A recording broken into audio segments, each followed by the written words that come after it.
আসসালামু আলাইকুম প্রিয় চাকরি প্রত্যাশী ভাই এবং বোনেরা, যে যেখান থেকে এই মুহূর্তে আমাকে দেখতে পাচ্ছেন সবাইকে আন্তরিক অভিনন্দন এবং শুভেচ্ছা জানিয়ে শুরু করছি আজকের ভিডিও। পুরো ভিডিওতে যাওয়ার আগে অবশ্যই সবার প্রতি আমার রিকোয়েস্ট থাকবে যে প্লিজ ভিডিওতে একটি লাইক করুন এবং সেই সঙ্গে যারা চ্যানেলে নতুন আছেন তারা অবশ্যই চ্যানেলটি সাবস্ক্রাইব করে পাশে থাকবেন। তো আজকে বুঝতেই পারছেন এখন কি বিষয়ে আমি আলোচনা করব। তারা থাম্বনেল এবং টাইটেল দেখে যারা আসছেন তারা তো অলরেডি বুঝেই গেছেন। তো আপনারা প্রতিদিন আমাকে অনেক মানুষ অনেক রকম কমেন্ট করেন, সেই কমেন্টের রিপ্লাই উত্তর দেওয়ার জন্য কিন্তু আমি প্রতিদিন একটা করে ভিডিও বানাই। তো তারই ধারাবাহিকতায় আজকে এখন যে ভিডিওটা বানাচ্ছি, প্লিজ না টেনে পুরো ভিডিওটা দেখার অনুরোধ রইল, কারণ ভিডিওটা যদিও একটু বড় হয় তারপরেও আপনাদেরকে রিকোয়েস্ট করব দেখার জন্য, কারণ আপনার মনে যদি এই চাকরি বিষয়ে আসলে অনেক রকম প্রশ্ন আছে, অনেকে আমাকে অনেক রকম প্রশ্ন করেন। তো সেই সমস্ত প্রশ্ন থেকে আমি জাস্ট কিছু প্রশ্ন বাছাই করেছি যেটা আমার কাছে মনে হয়েছে যুক্তিসম্মত চাকরির জন্য, এটা আপনাদের কাছে খুবই গুরুত্বপূর্ণ, আপনাদের কাজে আসবে। তো সেই সমস্ত কমেন্টের উত্তরই কিন্তু আমি এখন দেব। সো প্লিজ কন্টিনিউ করার জন্য আপনাদেরকে সবার কাছে রিকোয়েস্ট থাকবে।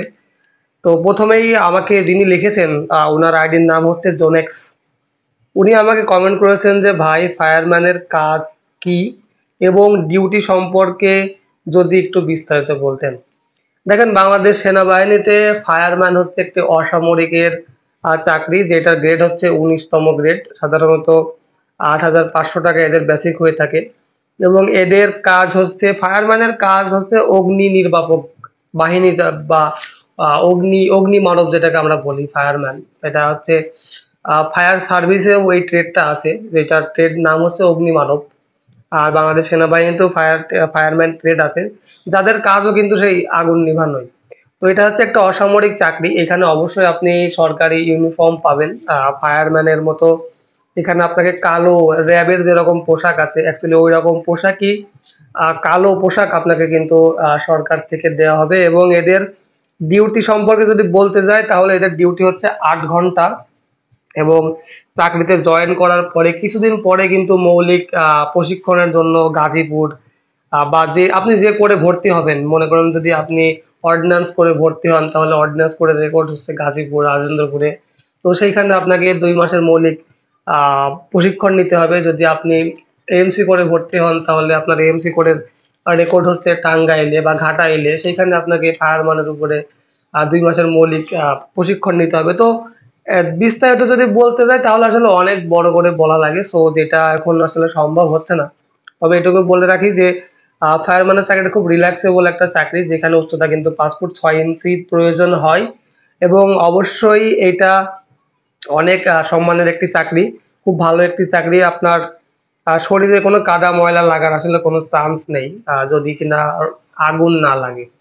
তো জোনেক্স ভাই, বুঝতে পেরেছেন আশা করি। আপনি আপনার কমেন্টের উত্তর পেয়েছেন, ধন্যবাদ কমেন্ট করার জন্য। যদি পরবর্তীতে আপনার আরো কোনো প্রশ্ন থেকে থাকে তাহলে অবশ্যই আমাকে কমেন্ট বক্সে কমেন্ট করে জানাতে পারেন, আমি যথাসাধ্য চেষ্টা করব আপনার কমেন্টের উত্তর দেওয়ার।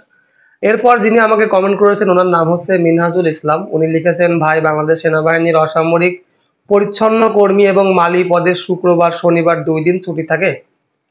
এইটা আসলে এক্সাক্ট সঠিকভাবে বলা যাবে না যে 2 দিন বন্ধ থাকবে কি থাকবে না। দেখেন, এইটা হচ্ছে এক একটা ইউনিট পলিসি। যদি আপনি কোনো সেবামূলক ইউনিটে চাকরি করেন, যেমন মিলিটারি ফার্ম, অর্ডিন্যান্স ডেপুটি সুকুশনে বন্ধ, এটা 100%। আর সিএমএইচ, বিএসডি, যেগুলো আসলে আহ আহ এদিকে কি বলে, যেগুলা আপনার সবসময় আসলে 24 ঘন্টা সার্ভিস দিয়ে থাকে, এই সমস্ত ইউনিটে যদি আপনি চাকরি করে থাকেন তাহলে কিন্তু আপনি সপ্তাহে 2 দিন ছুটি কখনোই পাবেন না। আমি যদি একটা এক্সাম্পল দিই, মনে করেন যে সিএমএইচ এ আপনি পরিচ্ছন্ন কর্মীর কাজ করেন, শুক্রবার কি সিএমএইচ এর রুগীরা বাথরুম ব্যবহার করবে না? বা শুক্রবার কি কোনো রুগী ভর্তি হবে না? শুক্রবারে কি সিএমএইচ এর হাসপাতালের ওয়ার্ডে কি কোনো ময়লা আবর্জনা থাকবে না? শুক্রবার কি কোনো ইমার্জেন্সি কোনো পেশেন্ট যদি আসে তাহলে কি তাদের অপারেশন অথবা মহিলাদের কি সিজার হবে না? অবশ্যই হবে। তো আই হোপ এতটুকু বললেই আপনার বোঝার কথা যে পরিচ্ছন্ন কর্মীদের সপ্তাহে 2 দিন বন্ধ থাকবে, বিষয়টা এরকম না। পরিচ্ছন্ন কর্মীকে আসলে শুক্রবারের দিন এমন হতে পারে যে আপনি যে ইউনিটে চাকরি করেন সেই ইউনিটের যারা কর্তব্যরত অফিসার যারা আছেন, কর্তৃপক্ষ যারা আছেন, তাদের বাসায় আপনাকে ডাকছে, বা বিশেষ কোনো কারণ আসলে পরিচ্ছন্ন কর্মীদেরকে দিয়ে যে কি কাজ করানো হয় এটা আসলে অলরেডি বা সরাসরি ভিডিওতে বলার কিছু নেই। আপনারা অনেকেই জানেন যে পরিচ্ছন্ন কর্মীর কাজ কি হয়ে থাকে। মালির কাজ অবশ্য ভালো। মালি হচ্ছে বাগানের পরিচর্যা করেন, ফুল গাছের পরিচর্যা করেন। তো মালির আসলে ওই একই রকম কথাটা আমি বললাম। যদি অফিস বন্ধ থাকে, যদি সেটা সেবামূলক অফিস না হয় তাহলে অবশ্যই তারা শুক্রবার শনিবার বন্ধ কাটাতে পারে।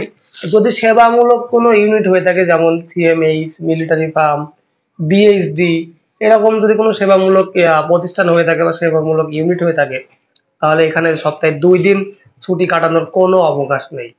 তো মিনাজুল ইসলাম ভাই, আপনি আপনার কমেন্টের উত্তর পেয়েছেন আমি আশা করি। পরবর্তীতে যদি আপনার কোনো কমেন্ট থেকে থাকে তাহলে অবশ্যই আমার এই ভিডিওর কমেন্ট বক্সে জানাতে পারেন, আপনার কমেন্টের উত্তর দেওয়ার চেষ্টা করব।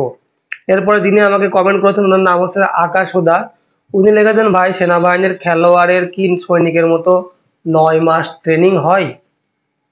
এখানে একটা কথা আমি ক্লিয়ারলি বলে দিতে চাচ্ছি যে দেখেন ভাই, যে নিয়োগ বিজ্ঞপ্তিটা খেলোয়াড়ের প্রকাশ করা হয়েছে ওটা কিন্তু অ্যাকচুয়ালি সৈনিকের নিয়োগ না। সৈনিক বলতে বোঝায় যোদ্ধা। তো যুদ্ধের জন্য যাদেরকে নিয়োগ করা হয় তাদেরকে যুদ্ধের প্রশিক্ষণ দেওয়া হয়, যেমন সৈনিকদের যুদ্ধের প্রশিক্ষণ দেওয়া হয়। এটা খেলোয়াড়, তবে খেলোয়াড়দের যে সাধারণত কোনো প্রশিক্ষণ দেওয়া হয় না বিষয়টা এরকম না।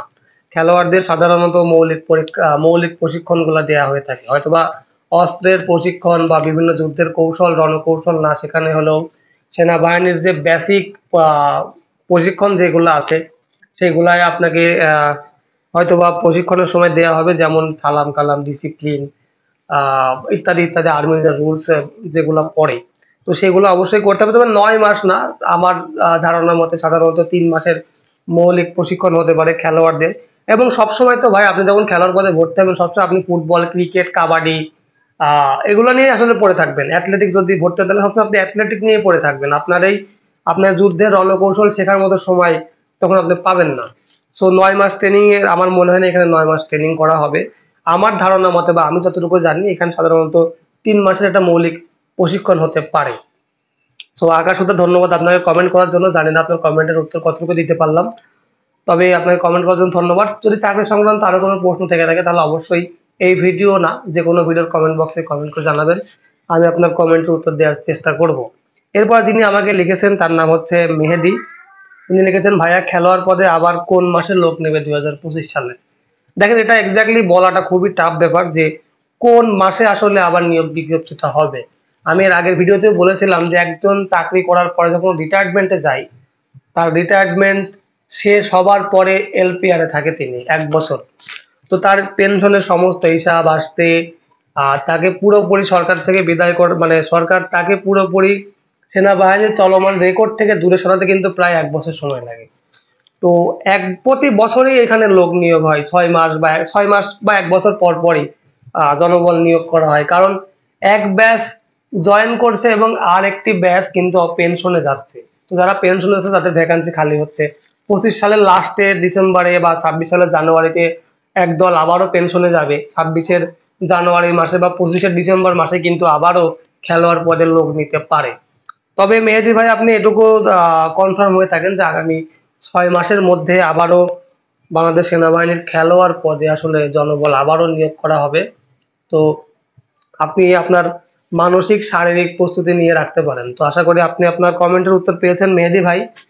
তো এই ছিল আজকের কমেন্টের ভিডিও। আরো ভিডিও আসবে ইনশাল্লাহ।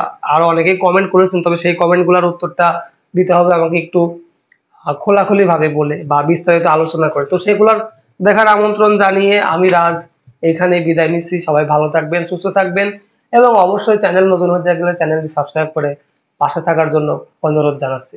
ধন্যবাদ।